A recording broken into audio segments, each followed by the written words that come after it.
Salut, bienvenue chez moi. Aujourd'hui, je voulais te parler du compost, et en l'occurrence du compost pendant l'hiver. La question, en fait, elle est de se dire, est-ce que l'on continue de mettre des choses dans le composteur, en tout cas à composter, parce qu'il y a plein de méthodes pour composter, il n'y en a pas qu'une seule, il y en a plein.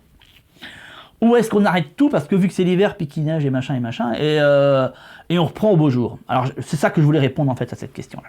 Et concrètement, il y a une chose qui est certaine, je vais éviter de rentrer dans le domaine trop technique, mais la formation du compost, comment te dire, qu'il ne faut pas confondre avec l'humus, qui sont deux choses différentes.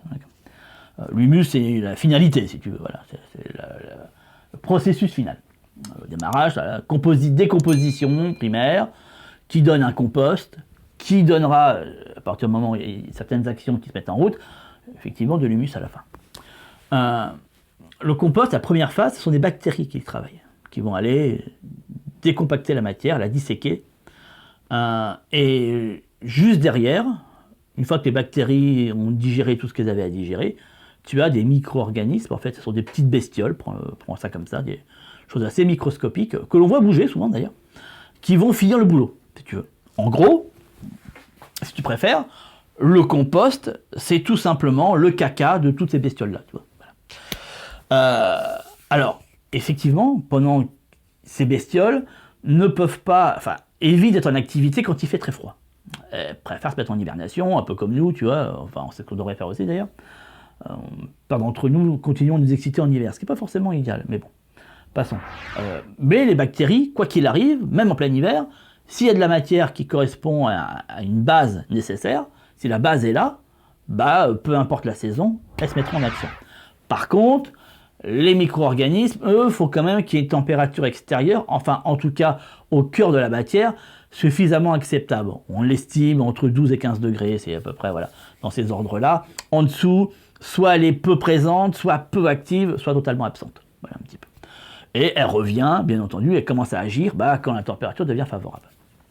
Alors, est-ce que ça pose un problème pour le compost? Je vais te dire absolument pas. Parce que, fondamentalement, tous les ans, et ça c'est un cycle naturel, les arbres perdent leurs feuilles, puis il n'y a pas que les arbres d'ailleurs, il y a tout un tas de végétaux qui vont se décomposer au sol, dû aux différents gelés, dégelés, etc. La pluie qui tombe, le gel dessus et tout le bazar. Ce qui fait que tu as de la matière qui va être au sol et commencer à se décomposer. Décomposition primaire bactérienne, d'accord ? Et ça va s'accumuler. Il y a beaucoup de couches qui s'accumulent, qui finissent par faire un tapis. C'est pas inintéressant parce que ça offre quand même un sacré abri pour justement tous ces micro-organismes.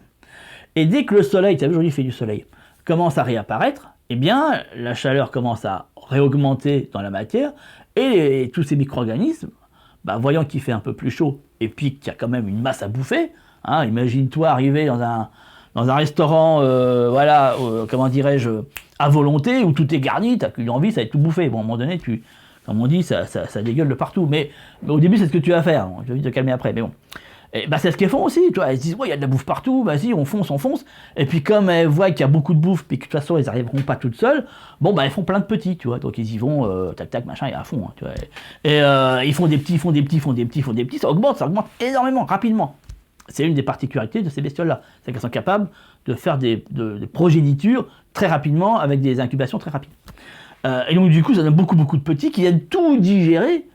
Et donc, si tu veux, très rapidement, l'énorme quantité de matière qu'il y avait finit par se fondre un peu comme beurre au soleil, tu vois un peu. Donc ça, c'est un élément qui est à prendre en compte. Donc, pour résumer, peu importe que tu mettes de la matière ou pas pendant l'hiver, de toute façon, au début du printemps, elle se décomposera. Même si tu en as accumulé une grosse quantité. Ne t'inquiète pas. Et d'ailleurs, il y a une pratique qui se fait beaucoup sur le potager, qui est le compostage de surface, qui est justement prendre de la matière et de la déposer sur les parcelles. Et ça, souvent, il y a des jardiniers qui sont un peu inquiets, qui se disent « Ouais, mais j'ai accumulé beaucoup de matière, est-ce qu'à un moment donné, il n'y a pas un risque que ça fasse trop, quoi ?» Non, je te dis tout de suite, absolument pas. Bien au contraire. D'autant plus qu'il y a un acteur essentiel à cette décomposition, qui est la limace. Et elle, si elle a plein de matière à bouffer, au moment où le printemps arrive, pour rappel, c'est le moment où on met les premières laitues en terre, tu vois. bah c'est loin d'être con, parce que du coup, elle va t'occuper à bouffer tout ce que tu lui as mis, qui est déjà prédigéré, et fondamentalement, elle sera tellement gavée qu'elle s'occupera même pas de tes laitues. Donc si tu arrives à mettre en place tes laitues, astuce du jour, à mettre tes laitues au moment où les limaces sont gavées, bah t'es le gagnant. Tu as réussi à gérer tes laitues au début du printemps, sans qu'elles se fassent bouffer par les limaces, sans utiliser de produits chimiques. On déconne. Bah voilà, ça c'est une méthode anti-limaces. Et qui fonctionne. La seule condition, c'est qu'il faut observer.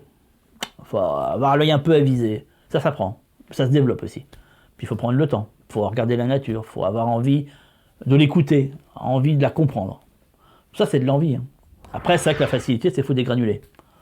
C'est la facilité. Mais si on ne veut pas utiliser ça, faut faire un petit effort. C'est pas un gros effort en définitif. C'est juste essayer de comprendre la nature. Voilà, je te laisse pour aujourd'hui. Et puis je te donne rendez-vous dans une prochaine vidéo. Allez, ciao.